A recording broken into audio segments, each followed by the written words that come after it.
Livro Paramahansa Yogananda, a autobiografia de um yogi contemporâneo. Capítulo 14. Uma experiência em consciência cósmica.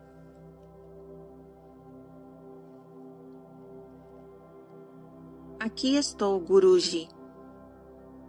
Meu semblante envergonhado falava mais eloquentemente do que eu. Vamos à cozinha buscar algo para comer.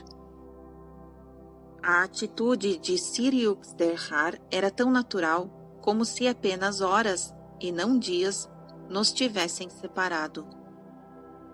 Mestre, devo ter-lhe desapontado com minha brusca partida. Abandonando meus deveres aqui, pensei que estaria zangado comigo. Não, é claro que não. A cólera nasce unicamente de desejos contrariados. Eu não espero dos outros, logo, suas ações não se podem opor aos meus desejos. Não o usaria para meus próprios fins, somente me faz feliz a sua verdadeira felicidade. Senhor, ouve-se falar de amor divino em forma vaga. Mas hoje estou recebendo um exemplo concreto dele através de seu angélico espírito. No mundo, até mesmo um pai não perdoa facilmente a seu filho, se este abandona os negócios paternos sem aviso prévio. O Senhor, porém, não demonstra o mais leve aborrecimento, apesar de minha partida lhe haver causado os grandes inconvenientes pelas muitas tarefas inacabadas que deixei atrás de mim. Nossos olhares, onde lágrimas cintilavam, engolfaram-se um no outro. Uma onda de beatitude me inundou. Eu tinha consciência de que o Senhor, sob a forma de meu guru, expandia os pequenos ardores de meu coração até alcançar as vastidões do amor cósmico. Poucas semanas haviam decorrido quando eu entrei na sala de estar do mestre, vazia então. Eu planejara meditar, mas este louvável propósito não foi compartilhado por meus pensamentos desobedientes.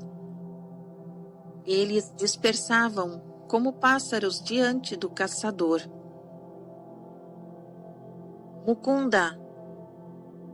A voz de Sri Yukteswar soou proveniente de um lugar distante. Senti-me tão rebelde quanto os meus pensamentos.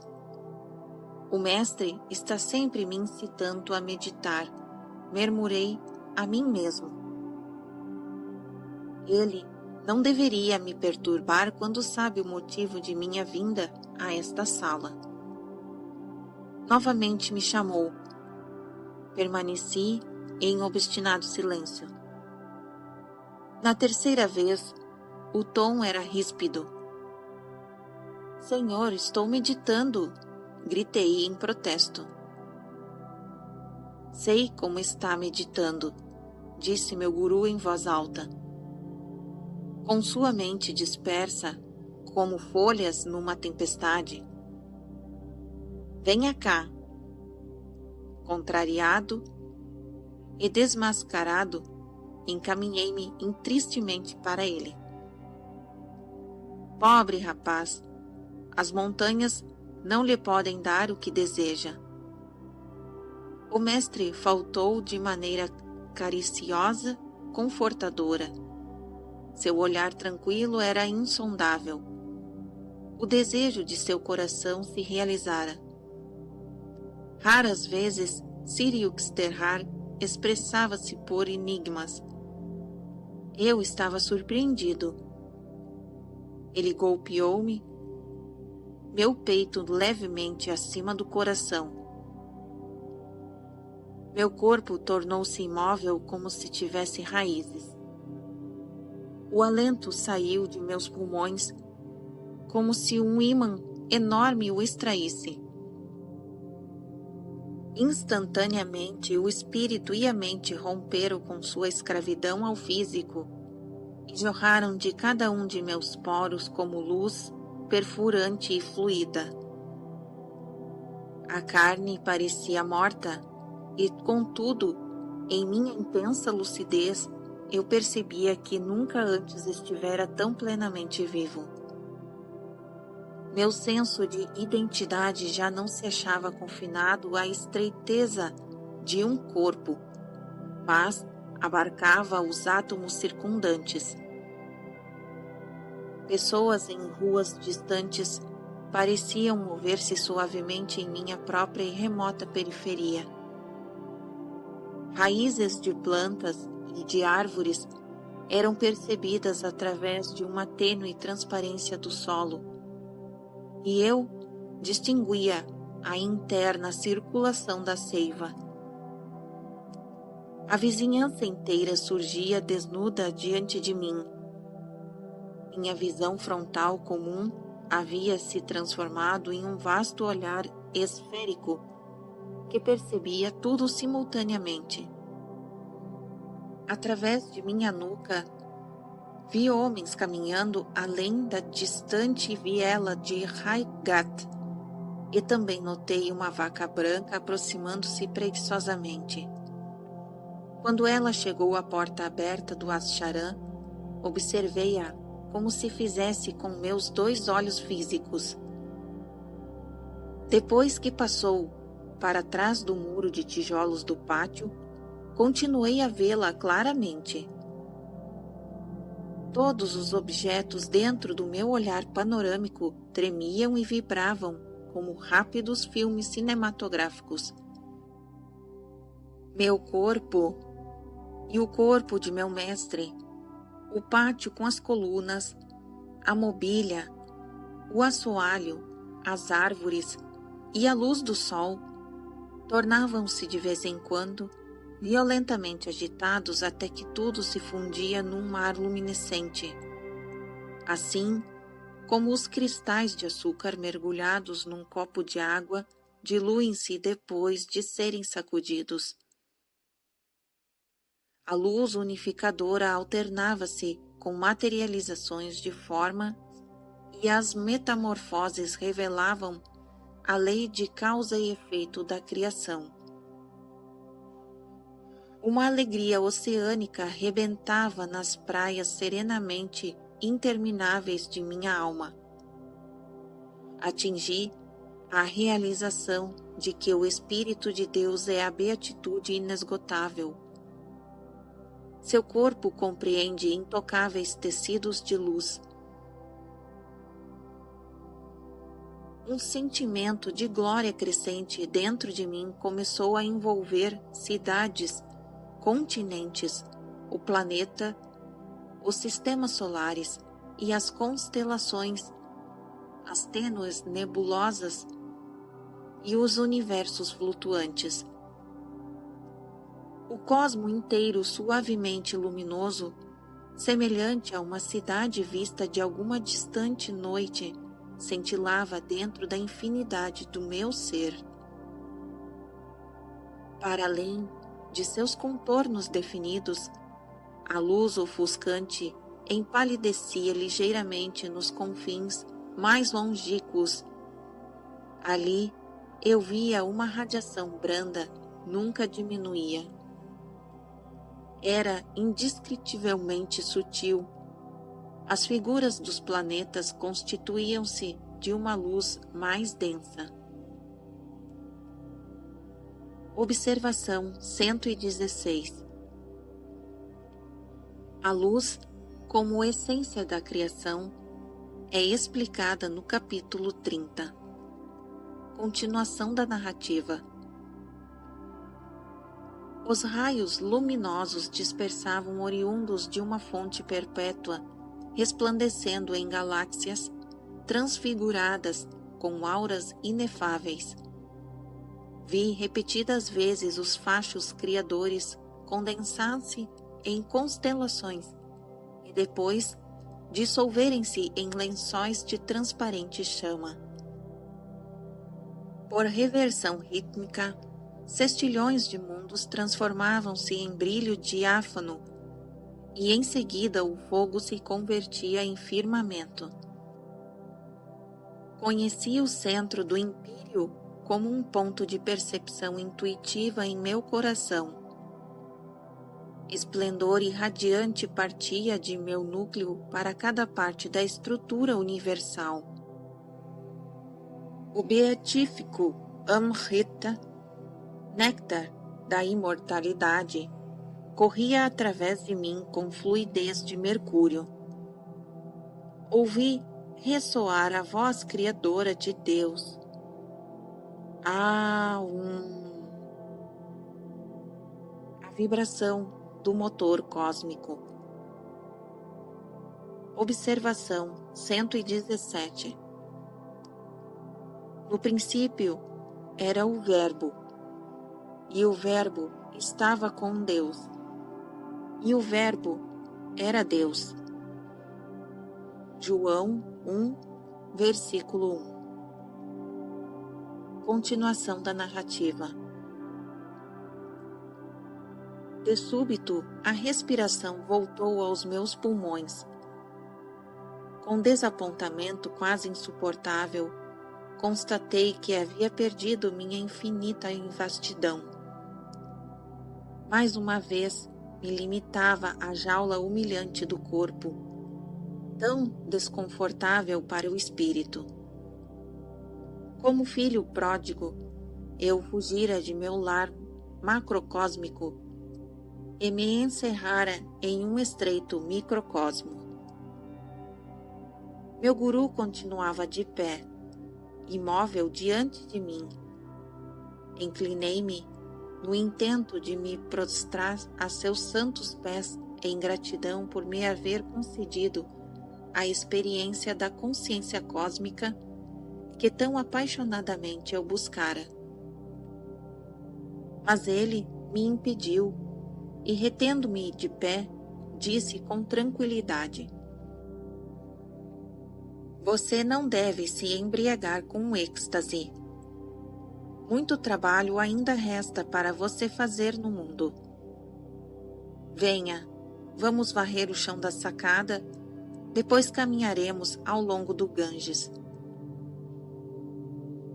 Fui buscar a vassoura. O mestre, eu sabia, estava me ensinando o segredo da vida equilibrada. A alma deve alargar-se sobre os abismos cosmogênicos, enquanto o corpo executa seus deveres diários.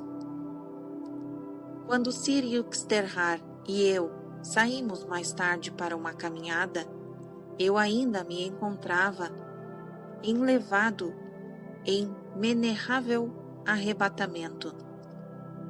Eu via nossos corpos como duas figuras astrais movendo-se sobre um caminho ao longo do rio, cuja essência era de puríssima luz.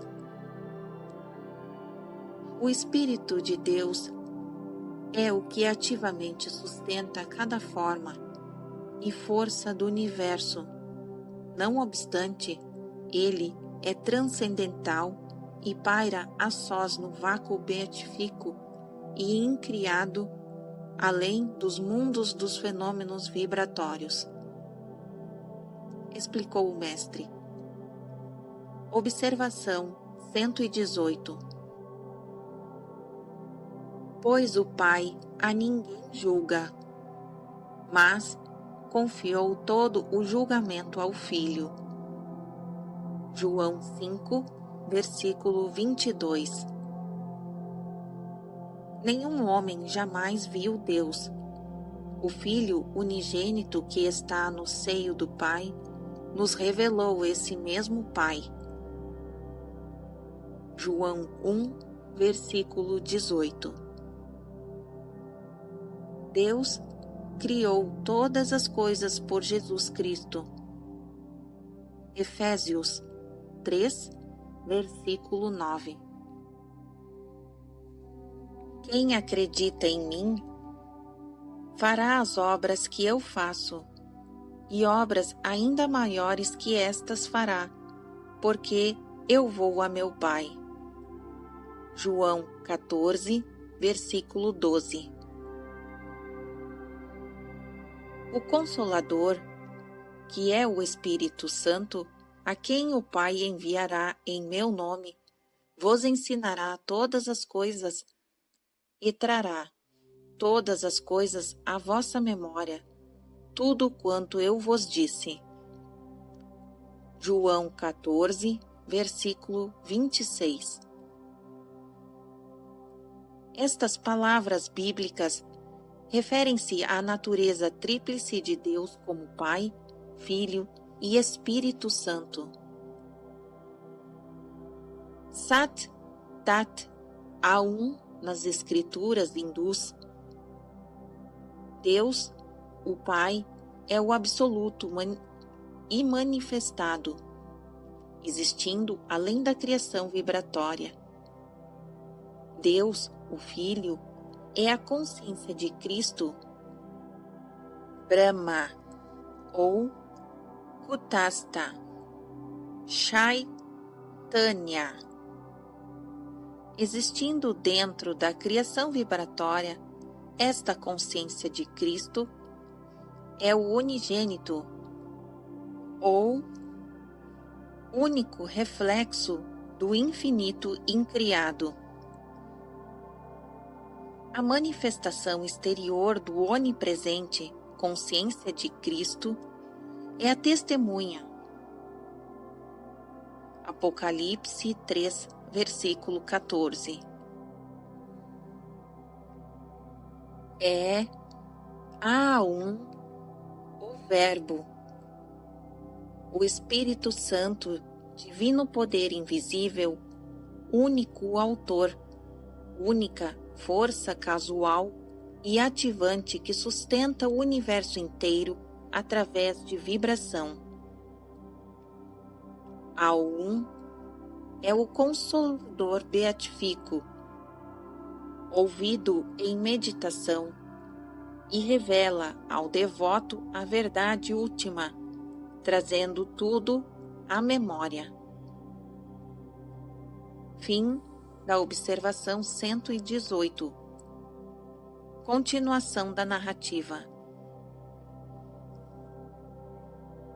Os que alcançam na terra a realização de seu divino eu vivem à semelhança de Deus, uma dupla existência. Conscientemente executam sua tarefa no mundo e todavia permanecem imersos em beatitude interior. Do ilimitado júbilo de seu próprio ser, o Senhor criou todos os homens.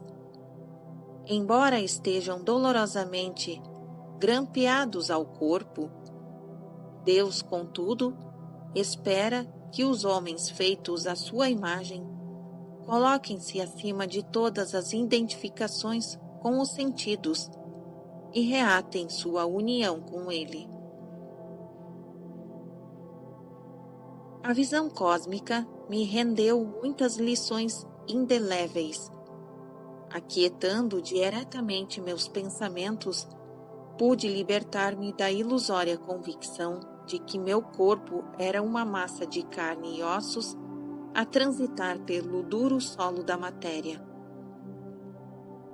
A respiração e a mente inquietas, segundo constatei, são como tempestades que fustigam o oceano de luz, provocando ondas de formas materiais, terra, céu, seres humanos, animais, pássaros, plantas. Não se pode obter nenhuma percepção do infinito como luz única, exceto acalmando essas tempestades. Sempre que eu tranquilizava os dois tumultos naturais, podia contemplar as numerosas ondas de criação dissolverem-se num mar reluzente, assim como os vagalhões do oceano quando um temporal cessa, serenamente se liquefazem em unidade. Um mestre concede a divina experiência da consciência cósmica quando seu discípulo, pela meditação, fortaleceu sua mente a tal grau que as imensas perspectivas não o esmagam. Mera vontade do intelectual ou compreensão não bastam. Somente a adequada ampliação da consciência pela prática da yoga e da bhakti devocional podem preparar alguém para amortecer o choque libertador da onipresença. A divina experiência chega com inevitabilidade natural ao devoto sincero. Seu intenso anelo começa a atrair Deus como força irresistível. O Senhor, como visão cósmica, é atraído por esse ardor magnético para o âmbito da consciência de quem o busca. Escrevi nos últimos anos o poema seguinte, Samadhi, tentando transmitir um vislumbre da glória que se experimenta no êxtase. Segue agora o poema. Esgarçados os véus de luz e sombra, evaporada toda a bruma de tristeza, e tendo como veleiro, singrado para longe, todo o amanhecer de alegria transitória. Desvaneceu-se a turva miragem dos sentidos. Amor, ódio, saúde, enfermidade, vida, morte. Extinguiram-se estas sombras falsas na tela da projeção da dualidade. A tempestade de Maia serenou, tangida pela minha varinha de condão da intuição profunda. Presente, passado, futuro já não existem para mim, mas somente o hoje eterno.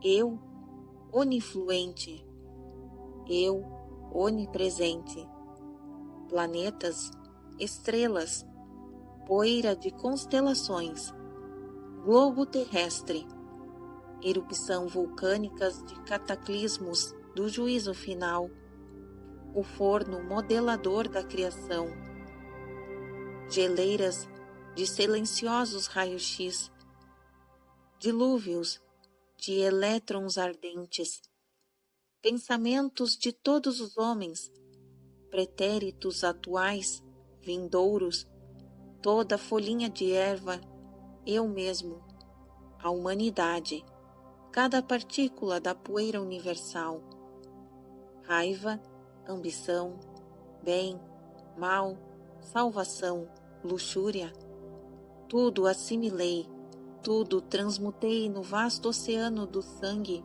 de meu próprio ser indiviso.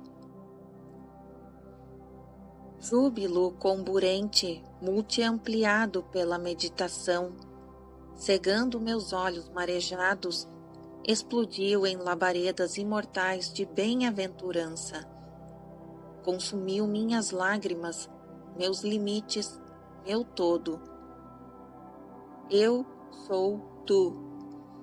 Tu és eu. O cognoscente, o conhecedor, o conhecido, unificados. Palpitação tranquila, ininterrupta paz sempre nova, eternamente viva. Deleite transcendente de todas as expectativas da imaginação, beatitude do Samadhi. Nem estado inconsciente, nem clorofórmio mental, sem regresso voluntário. Samadhi estende meu reino consciente para além dos limites da minha compleição mortal, até as mais longínquas fronteiras da eternidade, onde eu, o oceano cósmico, observo o pequeno ego flutuando em mim. Ouve-se os átomos, murmúrios movediços, a terra escura, montanhas, vales são líquidos em fusão, mares fluindo convertendo-se em vapores de nebulosas. A sopra sobre os vapores, descortinando prodígios mais além. Oceanos desdobram-se, revelando elétrons cintilantes, até que, ao último som do tambor cósmico, observação 119, a vibração criadora que exterioriza toda a criação. Continuação da narrativa. Transfundem-se os fulgores mais grosseiros em raios perenes de beatitude que em tudo se infiltre. De alegria eu vim, de alegria eu vivo, em sagrada alegria liquefaço-me. Oceano da mente, bebo todas as ondas da criação. Os 4 véus do sólido, líquido, gasoso e luminoso, um após o outro, suspensos, transpassados. Eu, em tudo, penetro no imenso eu. Extintas para sempre as vacilantes, tremulescentes sombras da memória perecível, imaculado é meu céu mental, abaixo, acima e excelsamente, eternidade e eu, um facho de união, pequenina bolha de riso, eu me converti no próprio oceano da alegria.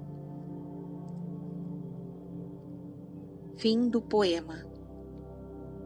Continuação da narrativa. Sir Yuxterhar ensinou-me como repetir essa bendita experiência à vontade e também como transmiti-la a outros, quando em seus canais de intuição se encontrarem desenvolvidos. Observação número 120. Transmiti a visão cósmica a certo número de Kriya Yogis no Oriente e no Ocidente. Vê-se um deles, o Sr. James J. Lin, em Santinadi. Fim da observação número 120. Continuação da narrativa. Meu guru sorria. Estou certo de que você não está esperando um personagem venerável adornando um trono em algum cantinho antisséptico do cosmo. Percebo, entretanto, que você imagina ser a posse de poderes miraculosos a prova de que alguém encontrou Deus. Não, pode-se adquirir o poder de controlar o universo inteiro e, não obstante, descobrir que Deus se esquiva. O avanço espiritual não se mede pela exibição de poderes externos, mas apenas pelas profundezas da beatitude alcançada em meditação. Deus é sempre renovado em alegria. Ele é inesgotável à medida que você prosseguir em suas meditações durante anos. Ele o fascinará com infinita capacidade inventiva. Devotos como você, que se encontram à senda para Deus, nunca sonham trocá-lo por nenhuma outra felicidade. Ele é sedutor para quem é impossível conceber rival. Com que rapidez nos enfatiamos de prazeres terrenos. O desejo por coisas materiais é infindo. O homem nunca está completamente satisfeito e persegue um objetivo após o outro. Aquele algo mais que ele procura é Deus, o único que pode conceder alegria imperecível. Anseios exteriores nos expulsam do Éden interior, oferecem prazeres falsos que apenas arremedam a aventura da alma. Reconquista-se o paraíso perdido rapidamente através da meditação divina. Sendo Deus a eterna novidade imprevista, nunca nos fatigamos dele. Podemos nos enfastiar da beatitude se ela é deliciosamente renovada durante toda a eternidade? Compreendo agora, Senhor, porque os santos chamam de insondável a Deus. Até mesmo a vida eterna não é suficiente para apreciá-lo. É verdade, mas ele também nos é próximo e querido. Depois que a mente foi purificada de obstáculos sensoriais por Kriya Yoga, a meditação fornece um duplo comprovante de Deus. A sempre renovada alegria é prova de sua existência, convincente para os próprios átomos de nosso corpo. Além disso, ao meditar, encontramos sua orientação instantânea, sua resposta adequada a cada dificuldade. Compreendo, Guruji. O Senhor resolveu meu problema. Sorri agradecido. Agora, tenho consciência de que já encontrei Deus, pois sempre que o júbilo da meditação retorna subconscientemente durante minhas horas de atividade, sou levado com sutileza a adotar o procedimento correto em tudo, até nos menores detalhes. A vida humana estará sobrecarregada de tristeza até aprendermos a sintonizar com a vontade divina, cujo procedimento correto resulta frequentemente desnorteante para a inteligência egoísta, disse o mestre. Somente Deus dá conselho sem erro. Quem, senão Ele, carrega o peso do cosmos?